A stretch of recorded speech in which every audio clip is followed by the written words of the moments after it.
നമസ്തേ പ്രിയമുള്ള പ്രേക്ഷകരെ, നമ്മുടെ ചർച്ച ചെയ്യുന്നു നവഗ്രഹങ്ങളിൽ സേനാനായകനായ സത്വത്തിൻ്റെ, ധൈര്യത്തിൻ്റെ, സാഹസികതയുടെ ഒക്കെ പ്രഭാകേന്ദ്രമായ ചൊവ്വയുടെ ധനുരാശിയിലേക്കുള്ള ചാരവശാലുള്ള മാറ്റവും ശുഭാശുഭ ഫലങ്ങളും.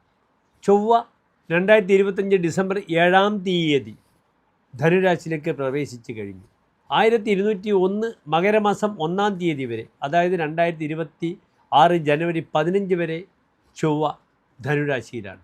പിന്നെ ചൊവ്വ തൻ്റെ ഉച്ചക്ഷേത്രമായ മകരത്തിലേക്ക് പ്രവേശിക്കുകയാണ്. ഈ 3 രാശികൾ വൃശ്ചികം, ധനു, മകരം, ചൊവ്വ വളരെ ബലവാനാണെന്ന് അറിയുക.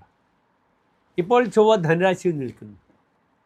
ഏതെല്ലാം രാശിക്കാർക്ക് ഈ ചൊവ്വ നന്മകളെ പ്രദാനം ചെയ്യുമെന്ന് നമുക്കാദ്യം ചിന്തിക്കാം.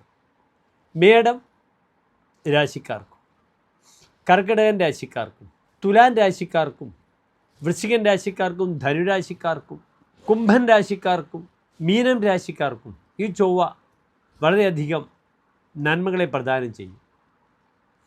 മറിച്ച് ഇടവൻ രാശിക്കാർക്ക്, മിഥുനൻ രാശിക്കാർക്ക്, ചിങ്ങൻ രാശിക്കാർക്ക്, കന്നി രാശിക്കാർക്ക്, മകരൻ രാശിക്കാർക്കും ഈ ചൊവ്വ മിശ്ര ഫലങ്ങളെയും പ്രദാനം ചെയ്യാം, അല്ലെങ്കിൽ ദോഷഫലങ്ങളെയും പ്രദാനം ചെയ്യാം. ജ്യോതിഷത്തിൽ ചൊവ്വയുടെ കാരകധർമ്മം എന്താണെന്ന് കൂടി എൻ്റെ പ്രിയപ്പെട്ട പ്രേക്ഷകർ അറിയണം. ഭ്രാത സത്വഞ്ച ഭൗമ ക്ഷിതിരപി. ഭ്രാത സഹോദര കാരകനാവുന്നു ചൊവ്വ. സത്വമെന്നാൽ ഇളകാത്ത മനസ്ഥിതിയാണ്. സാഹസികത, ധൈര്യം, എന്തിനേയും പ്രതിരോധിക്കുവാനുള്ള ചങ്കൂറ്റത്തെയൊക്കെയാണ് നാം സത്വബലം എന്ന് പറയുന്നത്. അത് ചൊവ്വയുടെ കൈമുതലാണ്. ക്ഷിതിരപി, ഭൂമിയുമായി ബന്ധപ്പെടുന്ന എല്ലാ വിഷയങ്ങളും നാം ചിന്തിക്കുന്നത് ചൊവ്വയെ കൊണ്ടാണ്. ചൊവ്വ ഭൂമികാരകനാണ്. അതിനാൽ ഭൂമിയുമായി ബന്ധപ്പെടുന്ന എല്ലാ വിഷയങ്ങളും, കൺസ്ട്രക്ഷൻ മുതൽ ഭൂമി ക്രയവിക്രയങ്ങൾ, ഭൂമിയുടെ ലാഭം, ഇതൊക്കെ തന്നെ ചിന്തിക്കുമ്പോൾ ചൊവ്വയുടെ ബലവും കൂടി നാം അറിയേണ്ടതുണ്ട്. ഇവിടെ ചൊവ്വ ധനുരാശിയിൽ തൻ്റെ സുക്ഷേത്രത്തിൽ വളരെ ശക്തരായി നിലകൊള്ളുന്നു. അതിനാൽ നമുക്ക് ഓരോ രാശിക്കാരുടെയും ചാരവശാൽ ഈ ചൊവ്വയുടെ മാറ്റം എത്രത്തോളം ശുഭാശുഭ ഫലങ്ങളെ പ്രദാനം ചെയ്യുന്നതെന്ന വിഷയം ചിന്തിക്കാം, ചർച്ച ചെയ്യാം.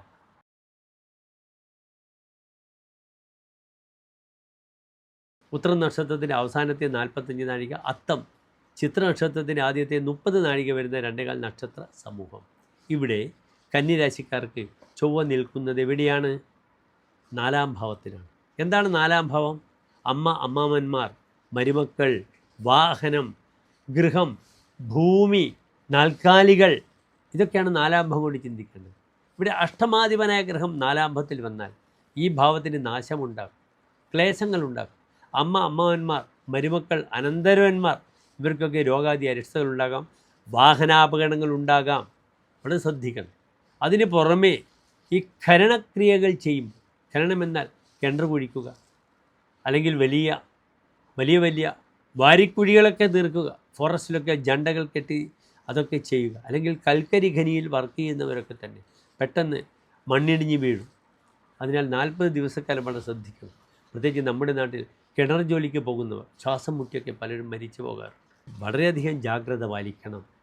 സുഹൃത്തുക്കളുമായി ബന്ധപ്പെടുന്ന സൗഹൃദങ്ങൾ നിലനിൽക്കാൻ വലിയ ബുദ്ധിമുട്ടുകളാണ്. 4-ാം ഭാവത്തിൽ ചൊവ്വ വന്നാൽ യഥാ ഭൂസുത സംഭവ തുര്യഭാവേ തഥാഗ്രഹ സ്വാനുകൂല ജനാനാം. 4-ൽ ചൊവ്വ വരുമ്പോൾ എപ്രകാരം ഗ്രഹങ്ങൾ തനിക്ക് അനുകൂലമായി വരും?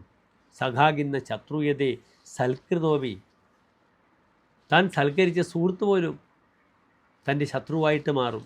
സുഹൃദ്വർഗ സൗഖ്യെന്ന കിഞ്ചിത് വിചിന്യം. സൗഹൃദത്തിനെ ചിന്തിക്കുകയേ വേണ്ട. കൃപാവസ്ത്രഭൂമിലമേത ക്ഷമാപാൽ. പലപ്പോഴും രാജാവിൻ്റെ കൃപാകടാക്ഷങ്ങൾ ലഭിക്കാൻ സാധ്യത വളരെ കൂടുതലാണ്. ഈ ചൊവ്വ ഭൂമി ലാഭമുണ്ടാകും. നിർബന്ധമായും കന്നിരാശിക്കാർ ശ്രമിക്കണം. തനിക്ക് സ്വന്തം ഭൂമി വാങ്ങാൻ കഴിയും. കാരണം എന്താണ്? കന്നിരാശിയിലേക്ക് ഭൂമിപതിയായ വ്യാഴത്തിൻ്റെ ദൃഷ്ടിയുണ്ട്. ഗൃഹപ്രവേശന കർമ്മങ്ങൾ ചെയ്യാം, ഭൂമി വാങ്ങാം, കൺസ്ട്രക്ഷൻ തുടങ്ങാം. പക്ഷേ ധനുരാശിക്കാലം അതിനത്ര അനുകൂലമല്ല. ധനുരാശി പോൺമാസമാണ്. അതിനാൽ ഡിസംബർ 15 മുതൽ ജനുവരി 15 വരെയുള്ള സമയം കുറ്റിയടിക്കൽ അല്ലെങ്കിൽ കട്ടിലെപ്പിപ്പ് മുതലായ കർമ്മങ്ങൾക്ക് നല്ലതല്ല.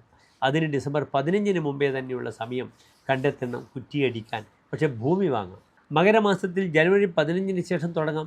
ആ സമയത്ത് ചൊവ്വ ഉച്ചസ്ഥനായി മകരരാശിയിലേക്ക് വരികയാണ്. അതിനാൽ ഭൂമി വിൽക്കാൻ ആഗ്രഹിക്കുന്നവർ, ഭൂമി വാങ്ങാൻ ആഗ്രഹിക്കുന്നവർ വരാഹമൂർത്തി ക്ഷേത്രത്തിൽ ഭൂമി പൂജ ചെയ്യുക. അങ്ങനെ തങ്ങളുടെ ഭൂമിക്ക് ബലം ഉണ്ടാക്കുക. ഇതൊക്കെ വളരെ നല്ലതാണ്.